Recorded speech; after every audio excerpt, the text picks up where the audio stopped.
뇌물과 성접대 혐의로 구속된 김학의 전 법무부 차관이 검찰의 첫 소환 조사를 받습니다. 김 전 차관의 진술 태도가 달라질지 주목되는데요. 취재 기자 연결해 자세한 내용 알아보겠습니다. 신지원 기자. 네, 서울 동부지방검찰청입니다. 네, 김학의 전 법무부 차관 오늘 언제쯤 검찰 조사를 받을 예정인가요? 네, 김학의 사건 검찰 수사단은 오늘 오후 2시쯤 서울 동부구치소에 수감 중인 김 전 차관을 불러 조사하기로 했습니다. 지난 16일 구속된 뒤 사흘 만에 처음인데요. 김 전 차관 측도 오늘 오후 조사에 나오겠다고 밝힌 상황입니다. 앞서 김 전 차관은 구속 다음 날 검찰 소환 통보를 받았을 때는 변호인과 상의한 뒤 조사를 받겠다며 불출석 사유서를 낸 적이 있습니다. 검찰은 김 전 차관이 법원의 구속영장 심사에서 건설업자 윤중천 씨를 안다는 취지로 진술 태도를 바꾼 점에 주목하고 있습니다. 앞으로 최대 20일 동안 구속 상태에서 김 전 차관을 상대로 뇌물 혐의와 성범죄 가담 여부 등을 조사할 예정입니다. 네, 윤중천 씨와 과거 수사에 관한 의혹도 남았는데 수사 전망은 어떻습니까? 네, 검찰 수사단은 일단 핵심 인물인 건설업자 윤중천 씨의 성범죄 혐의를 집중적으로 수사하고 있습니다. 검찰은 윤 씨가 여성들을 성접대 수단으로 삼고 이 과정에서 원치 않는 성관계도 강요한 것으로 보고 있습니다.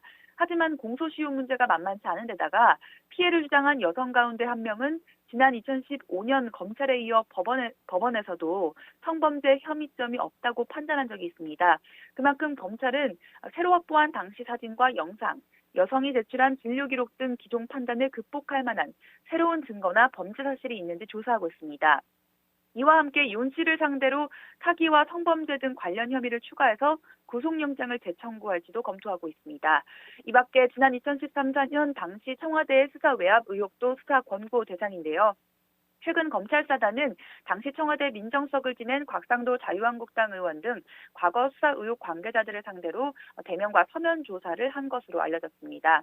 검찰은 이달 안에 관련 수사를 마무리하겠다는 방침입니다. 네, 그런데 말이죠. 이 사건 기록을 살펴봤던 진상조사단 관계자가 최근 우려의 목소리를 냈습니다. 어떤 내용입니까? 네, 대검 과거사 진상조사단에서 김학의 전 법무부 차관 사건을 담당했던 박준영 변호사는 최근 개인 SNS에 글을 올렸습니다. 박 변호사는 지난해 김 전 차관 사건 기록을 검토하면서 재수사 필요성에 대한 내부 견해 차이 등으로 사건에서 손을 뗀 인물인데요. 박 변호사는 게시글에서 김학의 사건 기록을 직접 보지 않았다면 자신도 이번 김 전 차관의 구속을 정의 실현으로 해석했을 것이라면서 김 전 차관의 구속에 대해 정의 실현보다는 권력의 의지와 여론의 압력으로 사람을 집어넣을 수 있다는 무서운 세상을 본 충격으로 먼저 다가왔다고 설명했습니다.